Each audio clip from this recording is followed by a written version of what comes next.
gumagawa din pala rito, nagtatambak. Natambakan nila yung mga gilid.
Maaga nagpapatambak kaysa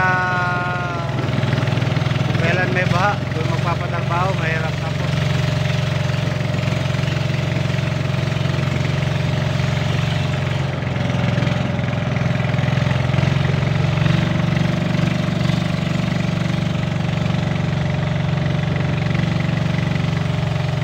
Time check po tayo, 7:21 ng umaga.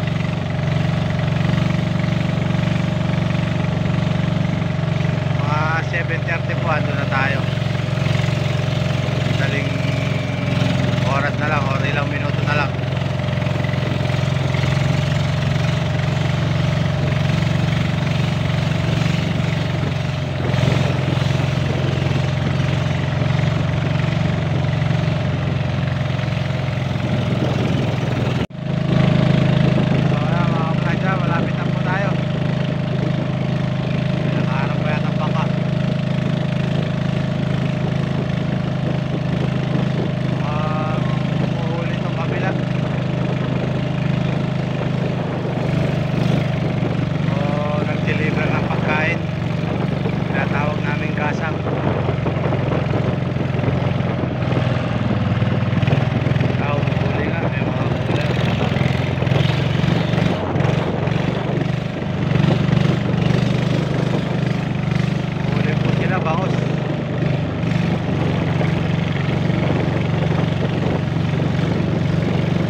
aso, si Samji.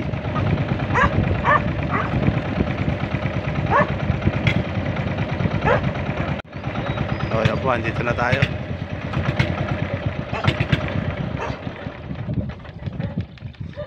Kasi pala itong harap meron na.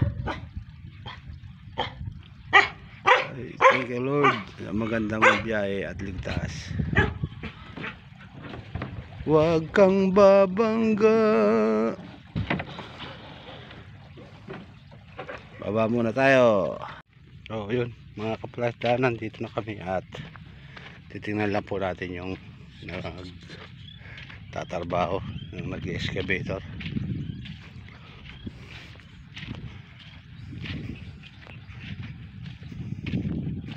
So yan po yung ating lawa. Ito po yung bulos nito, bangos tsaka hipon.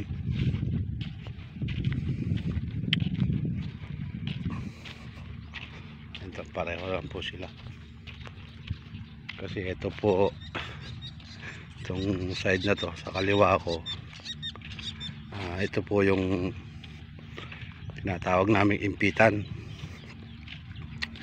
Dito po namin pinawawalan yung mga similya bago po ikadkad dito sa malalaki, sa mismong lawa talaga.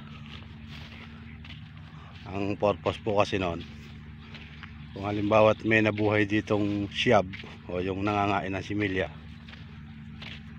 dito po sa impitan wala, malinis to. So makakalaki po siya ng maganda bago pawalan, at hindi na rin po siya makakain ng siyab, yung mga isdang kumakain din ng kapwa nila isda.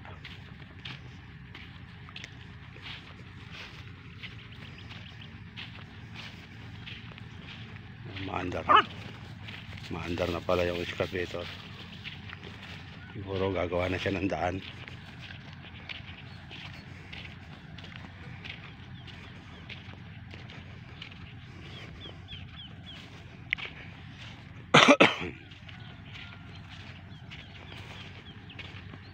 Kalmada, walang hangin.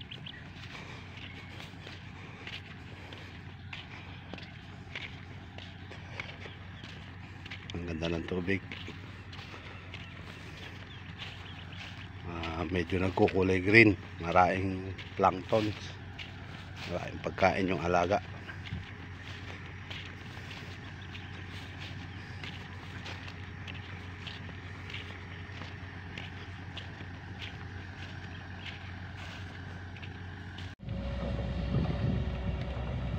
Ayan po, gumagawa po siya ng kanyang dadaanan. Pupunta po kasi siya dito sa kabila. Dito siya magsisimulang maggawa sa itong lugar na to. Ito po yung tatambakan niya ng lupa. So kinakabitan lamang po ng lambat, tapos tatali. Parang ganyan po itsura. Ito yari na to eh. Lalagyan na lang po ito ng lupa para lumapad yung pilapil at mawala yung mga talas o yung butas.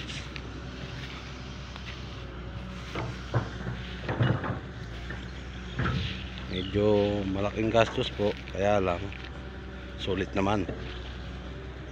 Dahil tingnan nyo po yung kawayan na ginamit, halos isang pie lang yung pagitan ng kawayan. 1,000 kawayan po yung magagamit.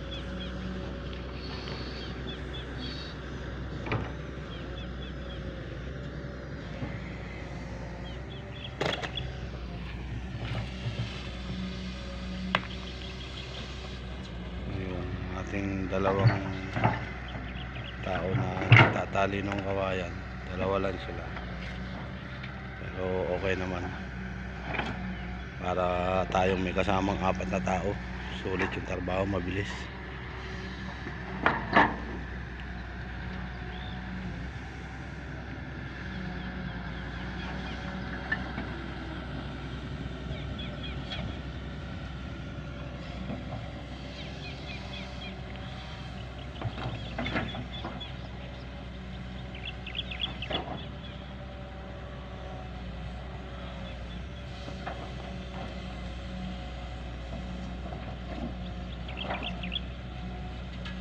Ganda ng lupa, mataba.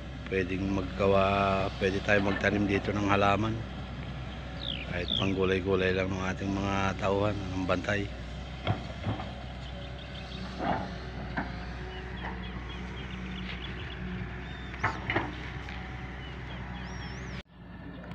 So yung po mga kaplasdahan, lumilipat na yung excavator.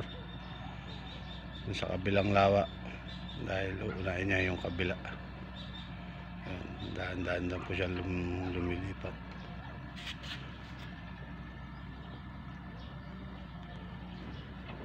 Ayun na po na.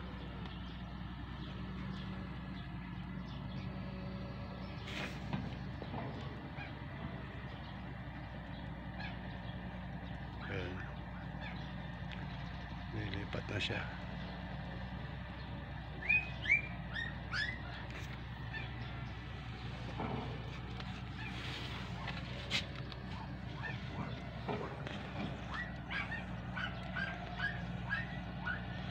Siya na po kayo, malikot yung camera natin. Cellphone ay dala ko. Hindi pa po ako nakakabili ng malaking memory card para dun sa aking GoPro. Wala pa po tayong budget.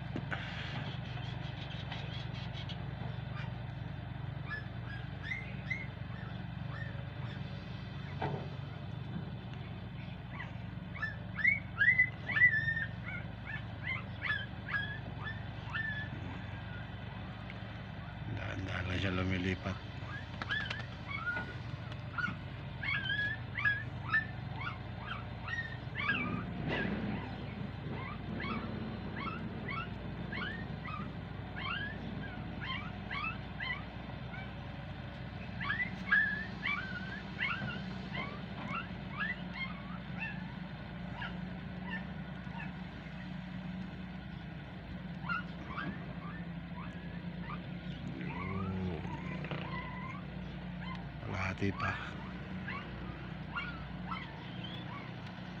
Kalahati pa at makakalipat na siya.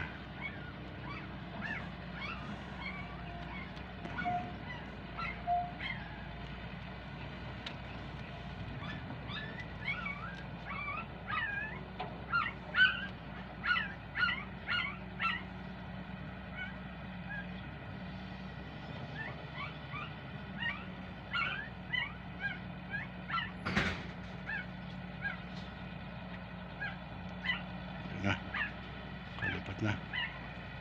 All right.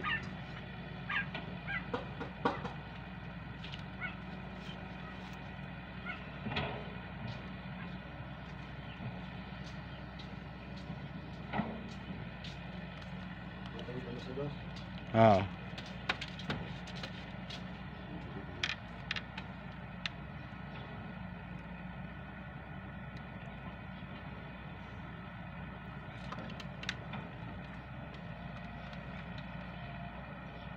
Bards kaya malalim yung ano niya.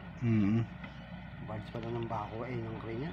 Bards ng crane yung gamit niya eh. Hindi bards ng bako. Kaya lang, kagandahan, madulas oh. Hindi siya kuwan. Kahit sa may ganyan din yan. Kaya lang malapad talaga yung dinadaanan. Hindi man gano'ng kumuha yung tubig eh oh. Kitang kita mo eh. Hindi man gano'ng sumunod. Palibasa pantayan lang yung tubig. Abig.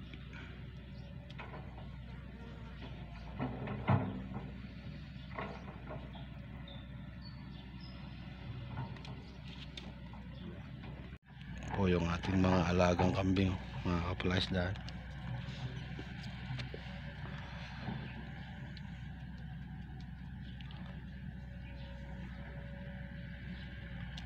Mga busog na, kaya nagsiuwi na sa kubo.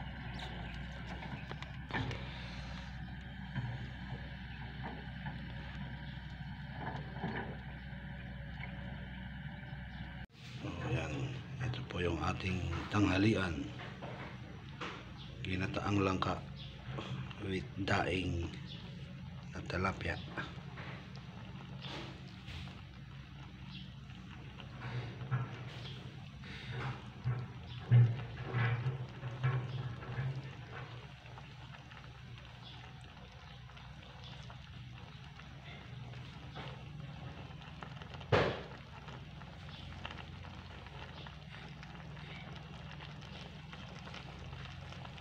Tikin daw ng malaki yan.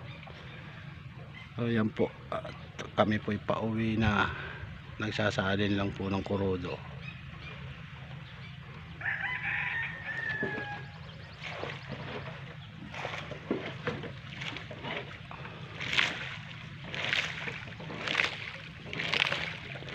Tubig, ang laki po ng tubig oh.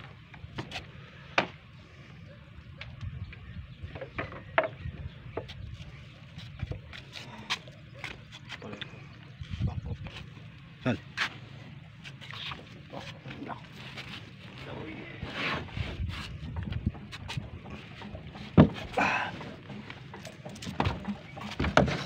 Magkalaglag pa yung barya mo.